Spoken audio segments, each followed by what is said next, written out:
think I actually got you in this one. That's okay.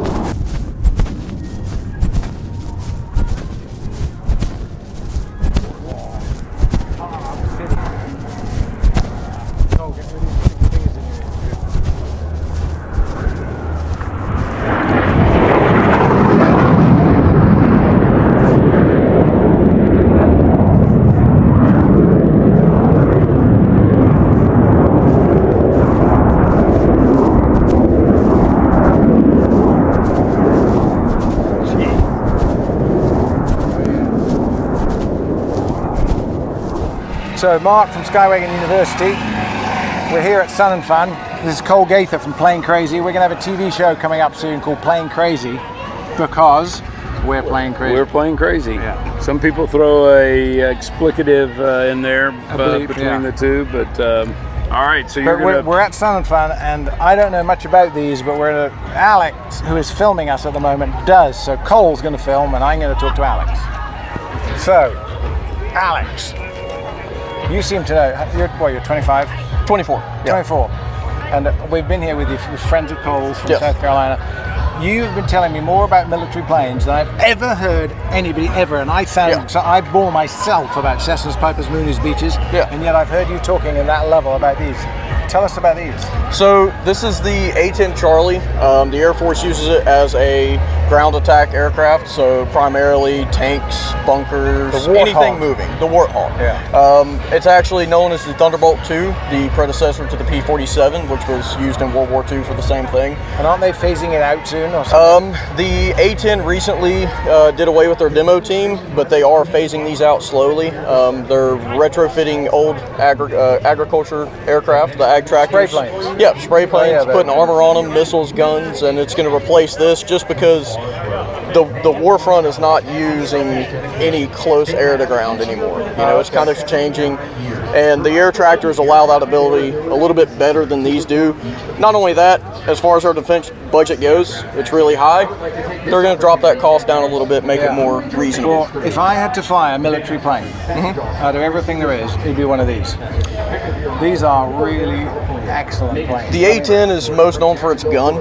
The joke is that it's a gun designed with an airplane around it, you know? And the nose wheel's offset because the gun is so big, right? Yes, yes. And actually, when this airplane is firing, if they fire the entire magazine of rounds, it is said that in their normal air-to-ground attack speed, it would bring the aircraft to a stop, essentially a stall, because of the power of the gun, the recoil of the gun. Yeah. So there's no mitigation. It's a minigun, a rotating. What engines do these have? These are the General Electric F414s, I believe. So they're a high bypass turbofan, more like what you would find on a commercial aircraft versus these afterburning engines that you see in the F-18s, F-16s. So they're quiet. They're really quiet. They have a distinct whistling noise when they come down low and fast, and then when they go by, it sounds like a commercial airliner, you know, an Airbus or a Boeing. That would keep the enemy on their toes. So hard points. Yeah, so if I remember correctly, it's 10 hard points, and I believe it's somewhere of 10,000 pounds of ordnance or something crazy like that. I don't know the exact numbers. These are TGM-65s. These are the training variant of the AGM-65. This, alongside a targeting pod, you can engage ground targets via FLIR or preset checkpoint steer points up to about 20 miles. So, you know, this gives the jet plenty of time to pop up. The enemy doesn't know it's there. It rifles these off, takes out a tank, takes out a jeep, you know, whatever they're going after. So that's clearing the battlefield. Yeah. So, and as you can see, this blue stripe here, that's just training. But these AGM-65s, they've been using them for years. It's a training weapon. It's a inner ordnance. Oh, good, okay. And then right here, this is where the heat seeker would be, the GPS. There's no GPS pod in that, because if they were ever to use this, I don't even know if it has a rocket in it. It's just for display. Okay. Let's look at the gun. Okay. Let's look at the gun. I'm like, great, I should do a camp before I go to my first competition now, right? Nose wheel's off center because of the size of this thing. Tell us about this. It's a GAU 88, I believe is the designation. And as you can see, it's got quite a few barrels there. As cold gets close, it is a 30 millimeter. So they like 1.25 inches. Yeah, right about. The rounds, I believe, total are right at 8 inches. 12 inches long. They're massive rounds. Depleted uranium. Depleted uranium in some. They have high explosive, incendiary tracers. You know, there's different types of ammunitions for different types of jobs, but the depleted uranium is the most common and most deadly.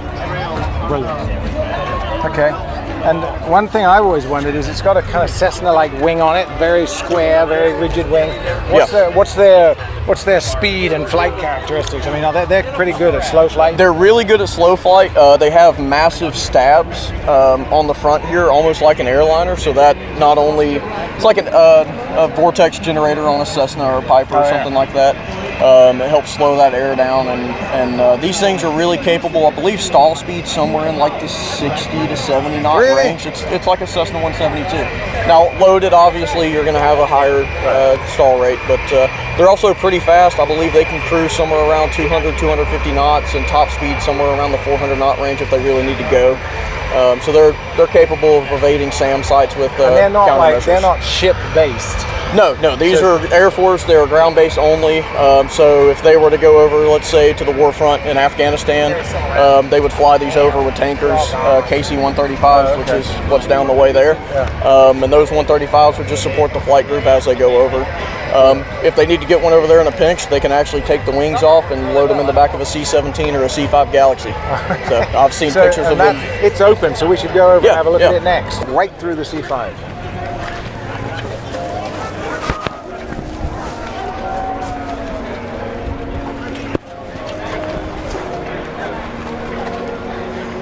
Let's go up its arse end.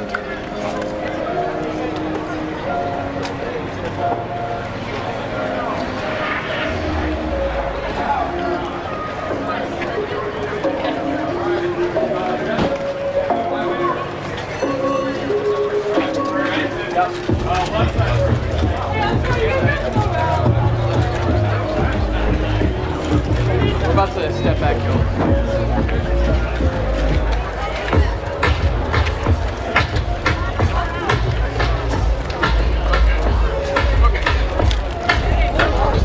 Well, I bet that's fun to fly.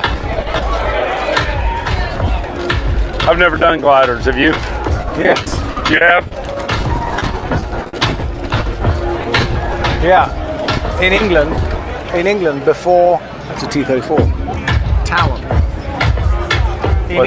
That's a T-34 Talon. But in England, before I flew powered, I flew gliders with a friend, and we used to go up, get towed up, pull off the thing, and fly. Where did?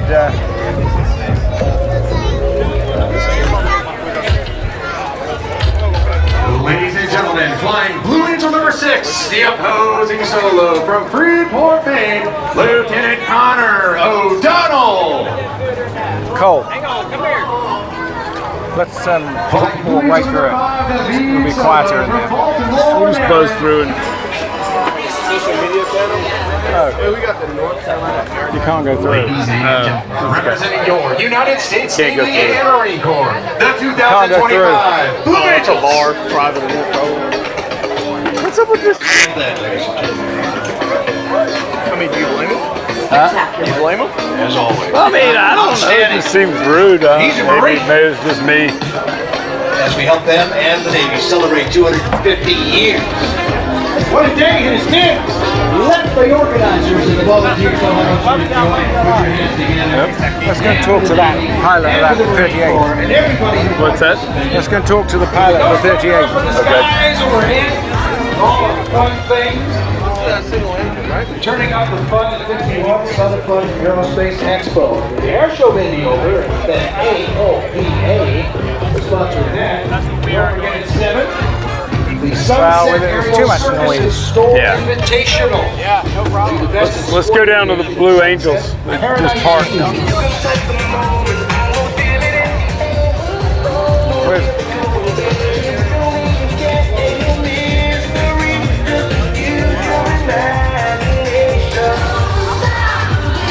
Oh, there's a. Jeez, that's a 35. picture right there.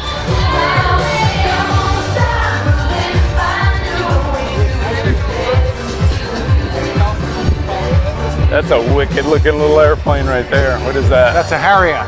British That's a Harrier. vertical takeoff. Somebody tried to get me to buy a couple Harriers recently. What?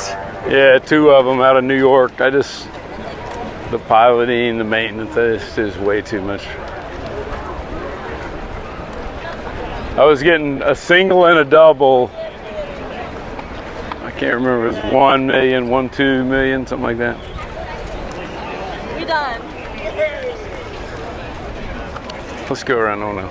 They did not land here, or they would have melted the ground under there. Yeah. That's British, isn't it, the Harrier? Yeah, yeah. A quality British product. Look at that, Cole. Cole.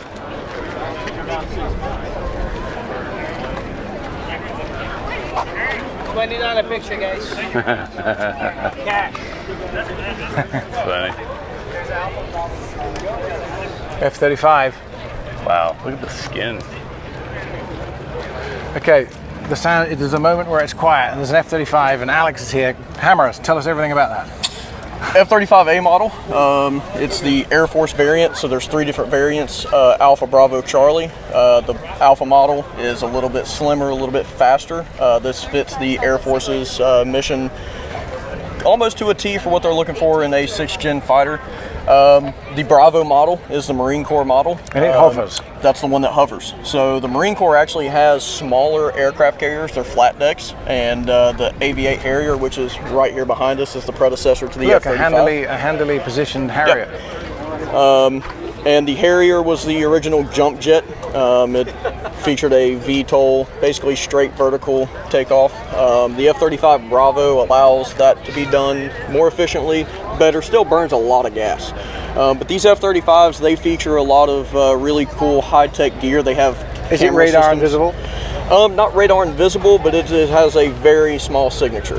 It's coated with a special stealth coating, much like the F-22. And then the sharp edges and the way the lines, it disrupts that radar signature and sends very little of it back. And that's how radar systems work. It doesn't reflect. Yes, the Doppler effect. So it sends out signals, and the signals it receives back, it has a computer that's programmed to read it and go, hey, this is what it is. The F-35, the F-22 stealth-capable aircraft, it only sends back so much of that radar signal, so it might think it's a Cessna 172 versus Except a fast one. 6th gen multi-role fighter. Yeah. And tell us about numbers. Do we know speeds and things? I don't know the top speed of it off the top of my head. I know it is supersonic capable. I don't think they know the full declassified speed. So. Right. I'd say probably the pilots that are flying it, and I'm not sure that they know quite the full capabilities of them from what I've heard. Nice. And one of the coolest things about these jets is actually the helmet. They're carbon fiber, custom fitted to each pilot. They cost the Air Force about $350,000. And they have an HMD, which is a screen up in your visor, so you can look through the jet, turn around, have camera views all over. So it's virtual vision through the floor. Yep. So it's much like putting on a virtual reality headset, except you're seeing live visual data below your jet. Damn. All right. F-35s. Thanks. Okay. Real quick. Just let's say, is it okay if, and then we just do it. Yeah. Don't even interview them, just film it.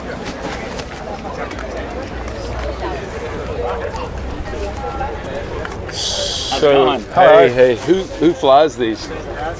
So you got a couple of us that fly it, us 3, and then 2 more over there, I think. So. Is it alright if we roll on my YouTube channel? Oh, hey! Hey! You just caught the guy right here. He's the only guy who's authorized to speak for us, right? Oh, good. Yeah. They make me the sacrificial lamb. Okay. So, Harrier pilots, they're allowed to talk to us. Okay, awesome. Do you want the hat? What hat? One of these. The state hat. That's funny. Because that doesn't Cole uphold the Gaither. Warfighter legacy. Hey, nice to meet you. Mark Pilkington. Hey, Lucas, how you doing? How do y'all know each other?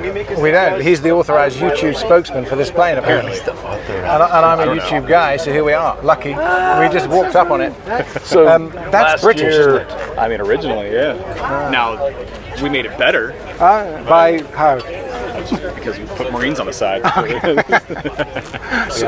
So last year I was approached constantly by a guy in New York for about a year to buy 2 of these. Do you know the guy? You know the deal I'm talking about? One was a 2-seater, one was a single-seater.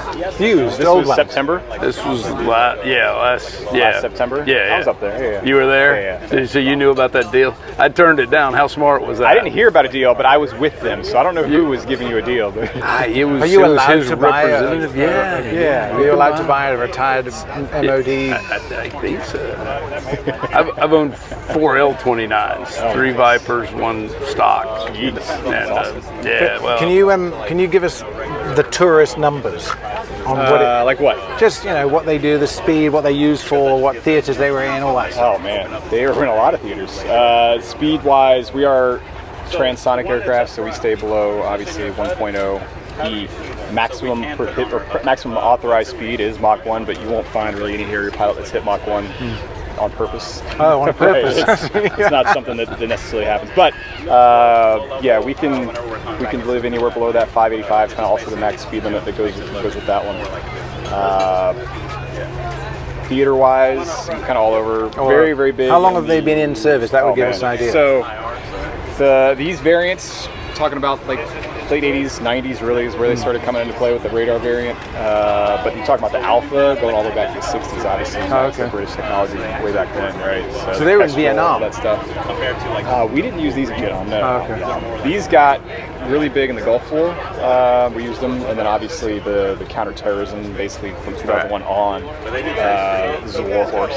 And is the appeal the vertical takeoff capability of having it on the battlefield front line? It's kind of a little bit of a, I say it's a misnomer, but we don't actually do vertical takeoffs just because it's a performance thing. We'll do it for air shows and things like that, but you have to be light enough to take off vertically.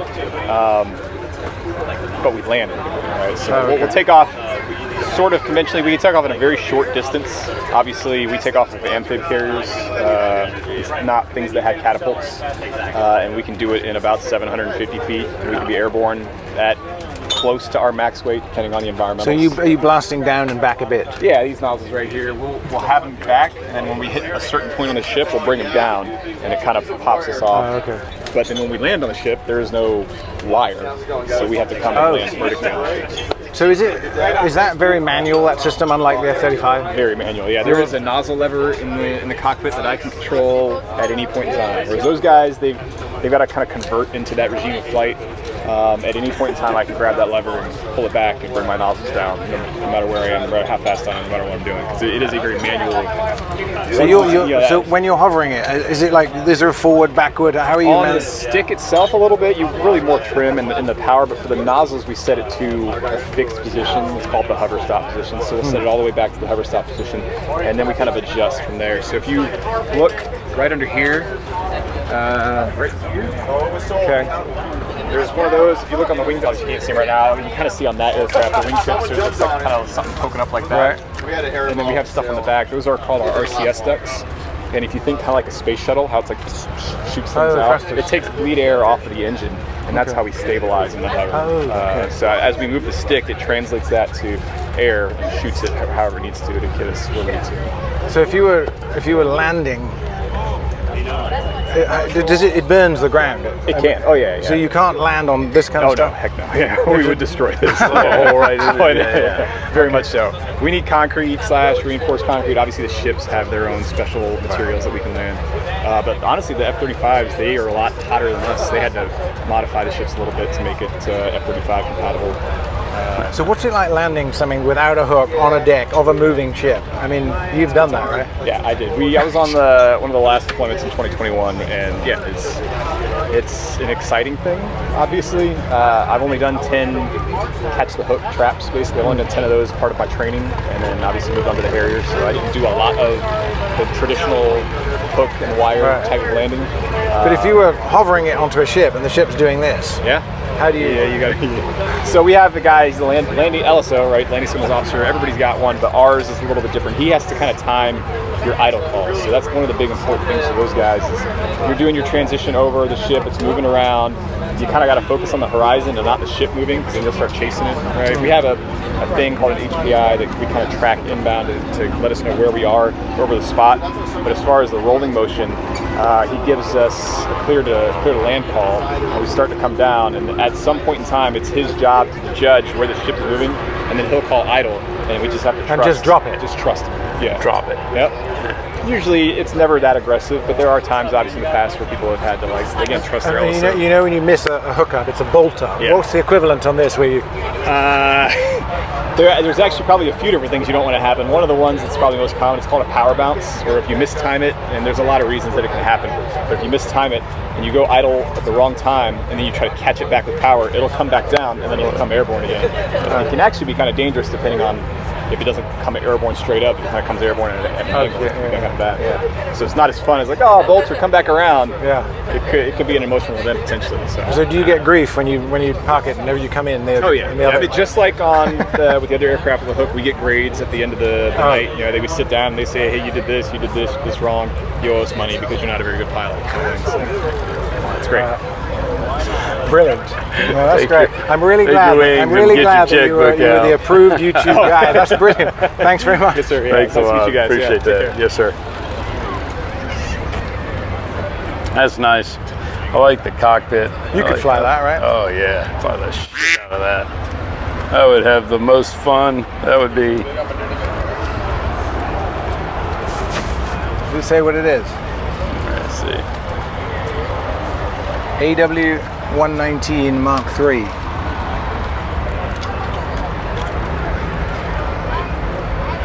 I'm gonna just point it at me.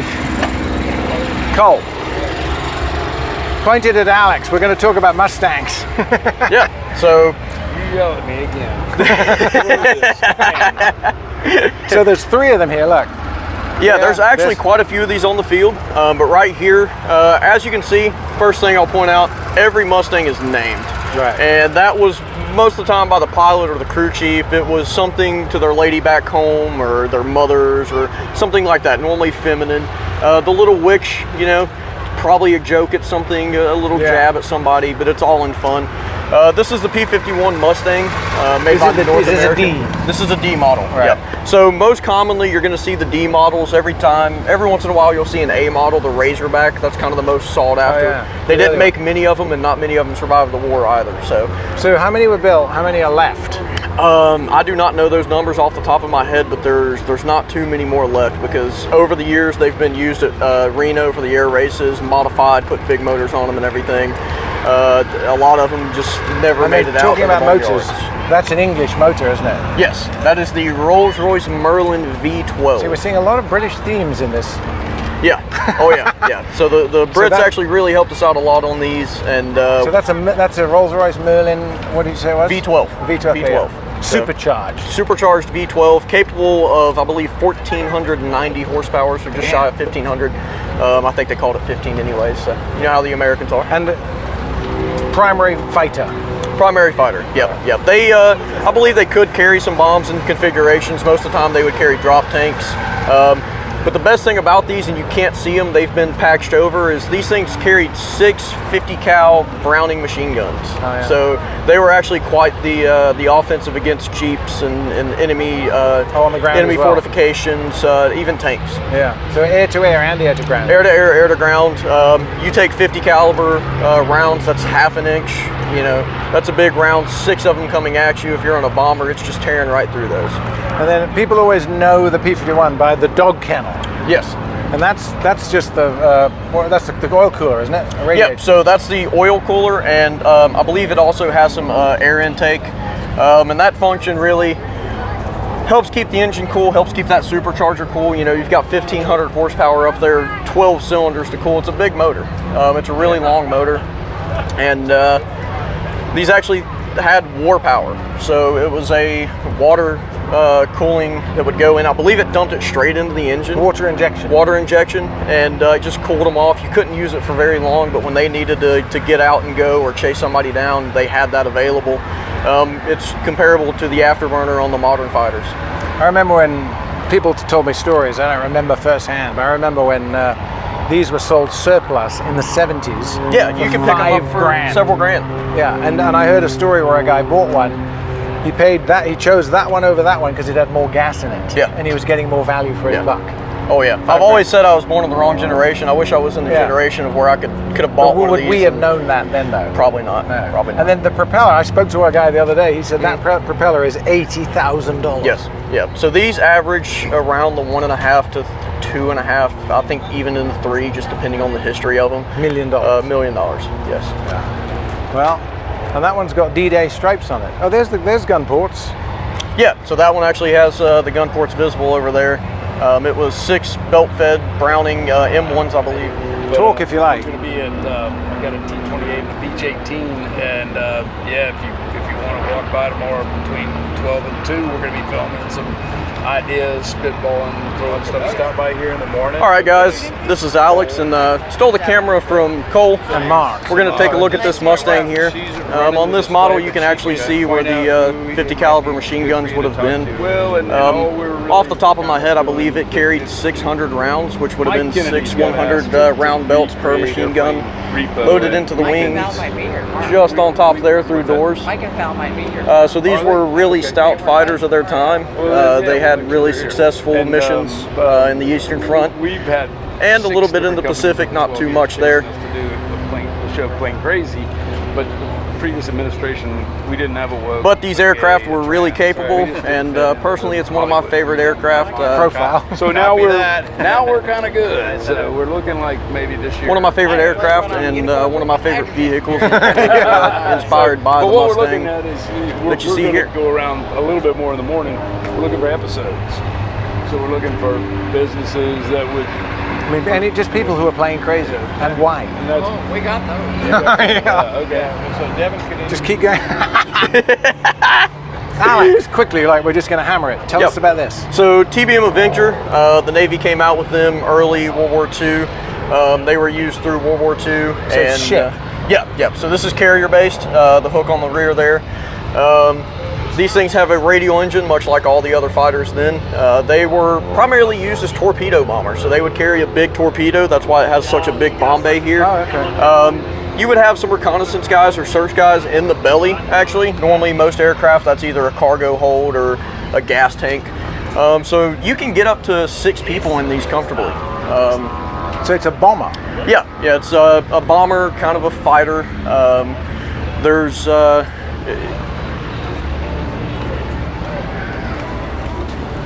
Oh yeah, we can get up in there. So this is the torpedo bay. Yeah, so this would be the bomb bay, torpedo bay. Wow. They would either carry multiple 500-pound bombs or a torpedo in here. It's bloody huge. How many horsepower? What's the engine? If I remember correctly, it's a R2800 Pratt & Whitney, which was used in quite a few airplanes. Horsepower right about 2,000 range, I believe, 1,800. Folding wings? Folding wings. So these actually sweep back. You get that nice carrier look. There's another TBM down there with the wings folded. These were really stout. This one actually has some kills here. Looks like 6 Germans, a couple Japanese, and then some submarines. So it was a successful torpedo bomber. Yeah, so 8. Okay, yeah. So that's 8 air-to-air kills, and then 2 air-to-ground, air-to-sea. Subs. And there's the hook. Yep, and those hooks, that style hasn't really changed. You know, if you look at this versus the F-18s, I just can't imagine the modern-day fighter. I mean, you've got a wheel right there. Mm-hmm. You've got wheels. How do you? Does it go over the cable and the cable comes up into the hook, or do you have to land with the cable there? Yeah, so the cables are just right over the deck. That hook drags the deck. But what about the wheels hitting the cable? It doesn't really affect it at that They time, just roll over it and it snags. So the cable system was a little bit different. The modern cable systems are a massive steam piston. So it's just using steam and with that steam compressed air, and that's how it slowly brings the jets to a And another to a stop. tidbit of information about my cultural heritage. Mm-hmm. A Scotsman invented the steam catapult. Yes. Scottish. Maybe. Look, so we're looking at a, is it an F-18? F-14. We're looking at F-14, but I'm hearing the radio behind it. Yeah. And it looks like someone started the old F-14. Yeah. Somebody V8 swapped the F-14. So this is the F-14 Tomcat. This is a D model. This is a later model. This is what you would have seen in Top Gun Maverick, or I'm not Top Gun Maverick, Top Gun, the original Top Gun. The D model is significant because it changed a lot of the flight parameters, different engines. You didn't have to worry about a flame out. That's what's seen in Top Gun. That's what kills Goose. Was that something that happened a lot? It wasn't a lot, but it was a risk with these airplanes. I know it happened quite a bit in training. And these jets, these were raw. These were fighters. These were the first American big carrier-based aircraft, and actually the biggest jet fighter aircraft to go off of the carriers. These are really capable aircraft. They're swept wing. The wings sweep out at low speeds, which gives them a higher lift and a little bit more better drag coefficient, so they can come in real nice and slow on the carriers. But when these things want to go fast, they sweep those wings back, pop in that full burner, and these things take off. Mike and Val are going to go to dinner with me, so I got to start working on dinner. Okay. We might have to pick back up on this later. Yeah. And then why the double rudder? The double rudder, it helps with stabilization, and it gives better control of that tail. So the rear of this aircraft actually comes to a point. It's like a razor blade. These things were really ahead of their time. They were able to reach out to about 100 nautical miles, BVR, beyond visual range. So when the F-14s were fighting, if they were equipped with the right missiles, mainly the AIM-120s, the HARMs when they came in later times, these aircraft were really notorious, and these things were really deadly. And in dogfights, they were capable. They're heavy and they're fat when they're loaded down, but once they get slick like this configuration, they can really move. And looking at that angle of it, that is the iconic angle of it on the deck. Yes. Of the Top Gun 1 movie right there. Yeah, imagine that coming at you about 200 feet off the ground, full burner. You don't hear it until it's already over your head, and then the bombs are dropped and the munitions are off. And also, that is the one they pulled out of the barn in Top Gun 2 at the, on the airport. They bombed and flew back to the ship. Yeah, so in Top Gun Maverick, this was featured. It's kind of an homage to Tom Cruise's, Maverick's flight time in the F-14, which was in the 80s. These things were retired. They flew up to 2006, so they actually did fly alongside the F-18 Charlies. They were after the F-4 Phantoms, which I wish there was one here, but those were introduced into Vietnam, and they were a key player in Korea and in the Gulf Wars. And then these were retired around the same time as the S-4. The F-18 came in. Excellent, thanks. So, Gunfighter. We're going to do something on our own for dinner, I think. We can talk about shop.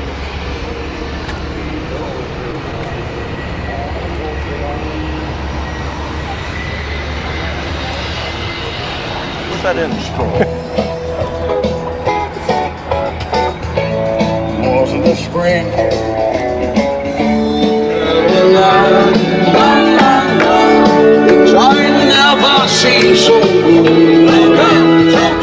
So, a Yonker A50. I have never seen or heard of these before. Sure. And here we are at Sun and Fun, and this is Todd. He's going to tell us a little bit about them. They look very interesting. Yeah. So the original plane was designed and flown in 1929 in Germany.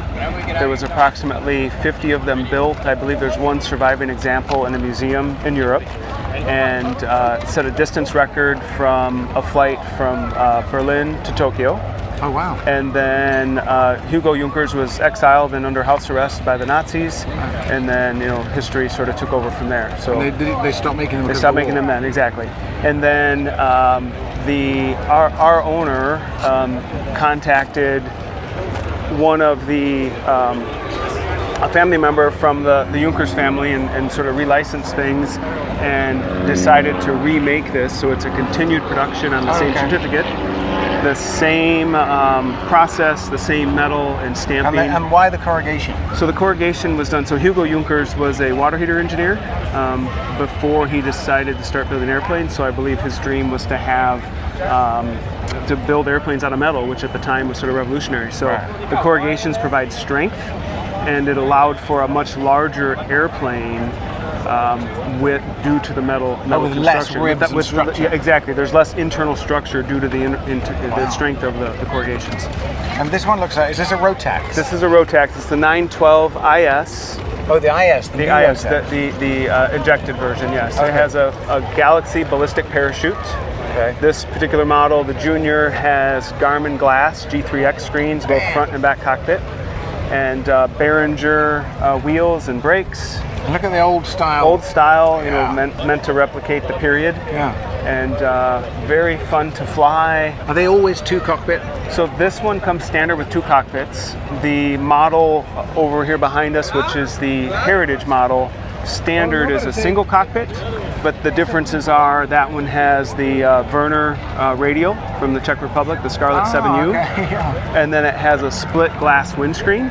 Right, and then it also has steam gauges instead of the Garmin Glass. Ah, okay. Yeah. But is that hole in the front? Like I'm sorry, it is. Yes. So that is optional. There's an option to have a second cockpit for the Heritage model. And you could just open that, put baggage in there, and presumably, fly yeah. it single. Yeah. Yes. So this Junior has been certified for about 2 years. Quite a few have been built and sold. The Heritage model is currently being test flown in Germany. That's I believe one of the prototype planes. We don't expect certification on that for a few more months. Okay. Yes. So what kind of performance are you going to get? Is it 100 knots, 4 gallons an hour kind of thing? It's about 75 knots, okay. 4 or so gallons per hour. Ground roll and ground run for takeoff and landing about 900 feet, okay. With an obstacle closer to 1,500 feet. Stall speed is around 45 knots. 45. Yes. Okay. I think a little bit higher on the Heritage with the radio. How many gallons does it hold? It's 27 gallons total, so a little over 13 each side. So plenty of endurance and range given the fuel. And are they? Would you buy them always finished, or can you build it as a kit? It is a factory built. You buy it done. Done. Yes. Okay. Light sport aircraft. Built yes. here. Built in America in Battle Creek, Michigan, at the same factory where we also build the Waco YMF and the Great Lakes sport plane. Recapturing the old vintage flying. Oh, I see the names up there. Yeah, so we have vintage American planes in the biplanes, and now these vintage German planes in the metal. Can we have a quick look at one cockpit? Absolutely. Let me remove. Let's go this way. Let's go and have a look at the cockpit.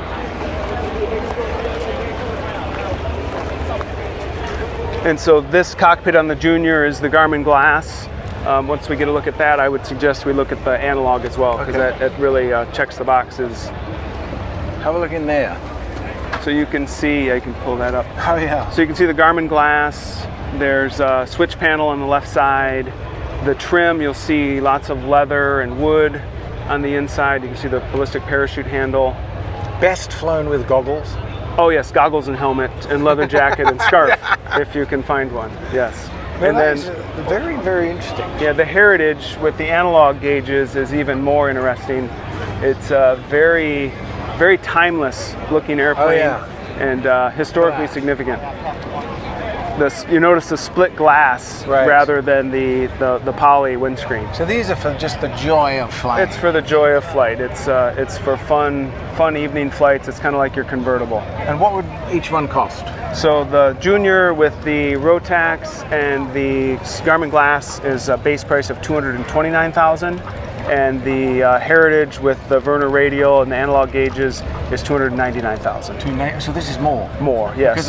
Presumably because of the engine and maybe the cool factor as well. Oh yeah, exactly. Yeah. But similar airframe, similar fuel capacity, all of that stuff. Are you getting a lot of interest? Oh yes, for sure. We've, I believe, serial number 18 is being built in the factory currently on the Junior, and I know they're taking orders for the Heritage. So brilliant. Definitely a lot of interest and a lot of appeal. Anybody who walks by wants to know what this is. I've been walking, looking, and this pulled me in. Yes. Yeah, they're very, very nice. YMF-5. Yeah, if you'll start that one more time. This is the Waco YMF-5, a 1935 design, manufactured as continued production on the original type certificate in Battle Creek, Michigan. Same Jacobs radial engines, classic design, timeless, great for ride hopping. We've got double cockpit in the front, and definitely it's the Jacobs 755, 300 horsepower. Okay, wow. This one has a wooden propeller. Do not disturb tonight. So you guys must be pretty good at the vintage stuff. Oh yeah, I mean that's the heritage. So these were originally built, the reproduction started in 1985, mid 1980s, and hundreds of them have been built since then. Yeah. And they're literally a work of art. I believe close to 4,000 hours of time goes into building one of these. No, it is. It's absolutely beautiful. Fuel capacity. So there's this one has extended tank, so there's about 4 hours of endurance, and definitely an eye-catching airplane. And aerobatic.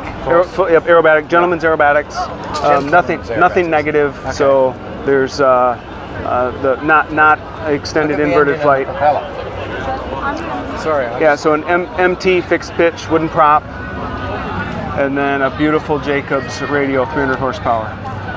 Who does the overhauls? Is this... So there's a few different overhaul facilities here in the States. Mm-hmm. So I believe Air Repair and maybe Aircraft Engines Limited, something along those lines. Yes. Yeah, okay. For sure. And then the far plane over here, and there's data here that you can see. That's for this.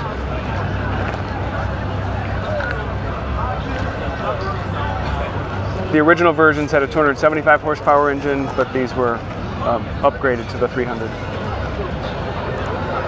And a customer would choose colors and everything. Absolutely, it's custom built. So custom leather, paint, colors, avionics. Price tag on that? Base price is $590,000. $590,000. This one, as it sits, is $640,000. There's Garmin glass. It is full IFR. Damn, not really? Not that you would need to fly at IFR, but it is basically capable of the IFR. Wow, crowds. Mm-hmm. Yes. Okay, this one is the so this is the Great Lakes, Sport Trainer. So again, another 1930s design. Originally built in Ohio. The Waco was also built in Ohio. And this has a more modern AEIO 360, 180 horse, fully aerobatic, inverted, and definitely a sport trainer of its time, and just a joy to fly aerobatically. Again, the same craftsmanship that goes in. 200 horsepower? 180 horsepower. 180, okay. Yeah, 180 horsepower. And definitely customizable, just like the Waco, paint, interior, all of that. What's the wooden on the flying I think that's for tensioning the wires. Oh, okay. Yeah. Those are, I think they're just for effect. That is fantastic. This is VFR only. Okay.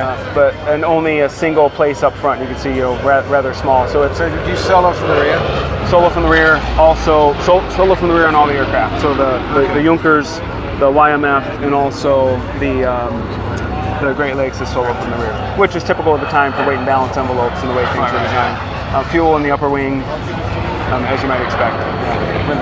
Yeah, and we've metallized. So we've made a few additions to make them more friendly in terms of a little more metal on the fuselage where people are entering and exiting, just to save the fabric. Yeah, so there's a little more metal than what the originals had. But definitely, beautiful paint. The paint it's Exalta paint. It looks wet all the time. So it's very, very well done. If I ordered one of them, how long until I got it, and how much would it be? Base price $490,000, and the delivery is usually around a year, 12 months or so. So you order it and they start building it? Start building, yes. Yep. Make the selections, and then we keep you up to date with photos and progress of the build. Yeah. Factories in Battle Creek, Michigan. A large facility. Have and the company name is? So DMOR Group, DMOR, and under that is Centennial, which is a repair station, FBO, and then Waco, which is making the YMF Waco and the Great Lakes, and then Junkers Aircraft, which is doing the A-50s. All right. Excellent. Todd, thanks. Yes. Have a great show. Say it again, Skywagon University. I'm going to jot that down. Okay.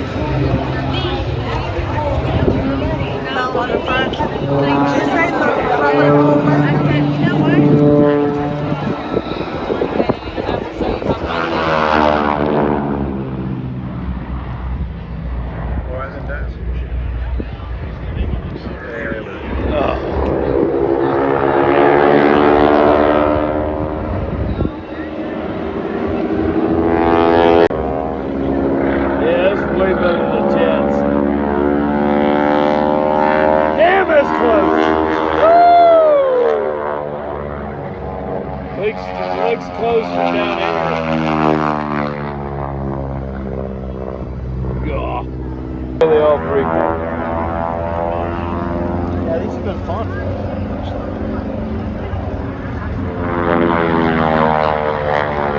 Look at that flame coming down.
Where's Mikey?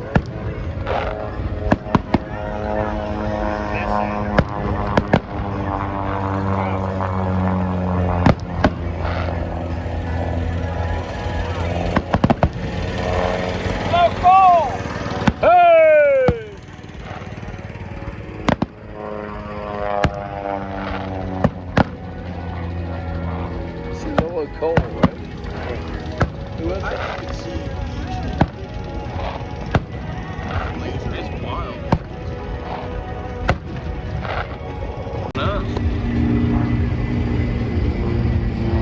Oh, you are here. There he is. Let's go to your chair. You got one?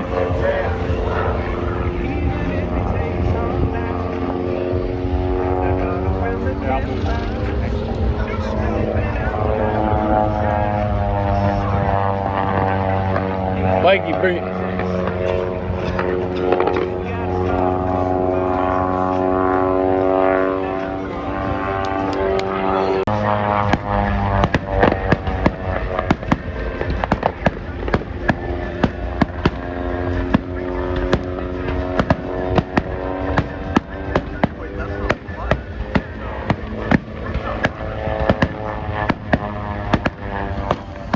What could go wrong with this?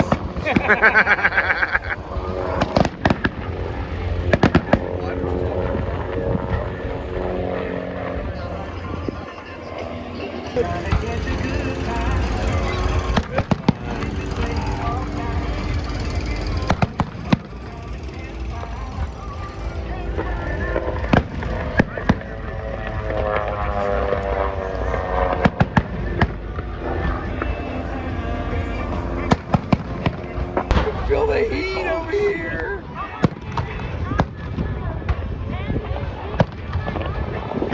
Yeah, the women in the group are really nasty. The men were not saying much, but the women were like, "Oh, so you're sitting on the ground and you can't see." Remember, sign the contract with the snowball. So you tell them, fuck them kids.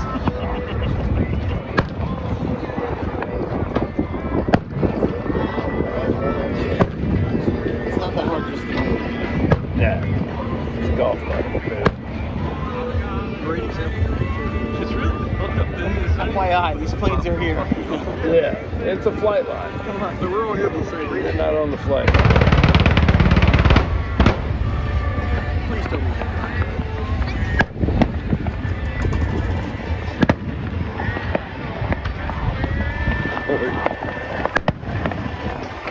Oh, it's so much better. That is better. It's so much better. That made a huge difference. How many drones is that? Couple hundred? Gotta be 100 at least.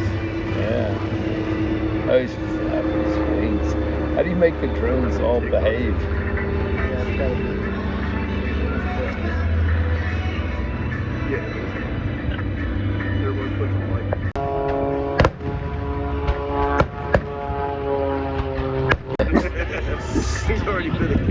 See it now? Yeah. Oh, that's some shit. That's toasted. You getting some video of this? Oh, yeah. Send me some good clips out of this.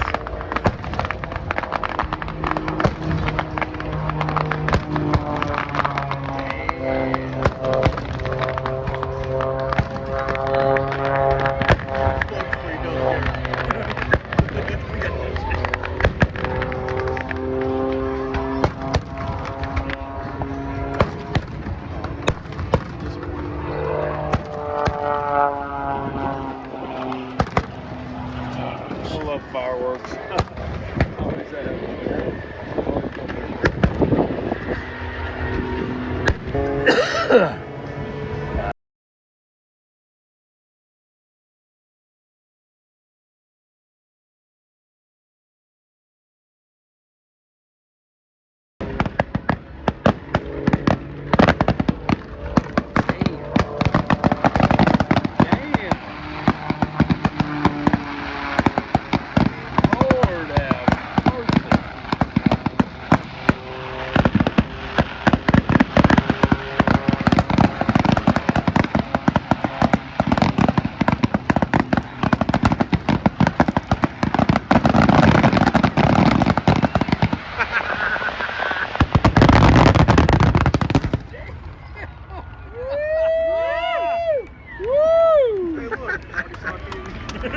Dang, bud.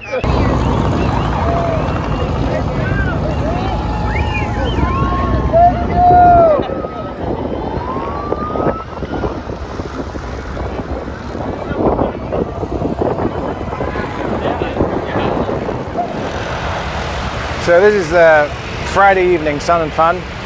These are all the planes going home, a line of them waiting, and then they take off and they're all peeling out of here.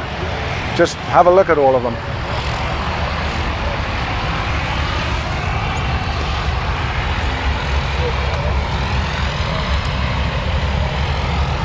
Grumman Tiger, Cherokee 140, RV-10, 172, Lake Amphibian, Sotabria, Harvard T6, Cherokee 6, Mooney, Navion, and then right behind the whole lot back there is a jet, some sort, looks like a Citation or a Gulf. Looks like a Citation Excel.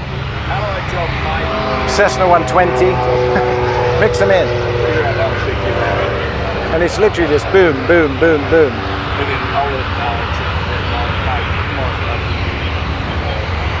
Okay, all right, sounds good.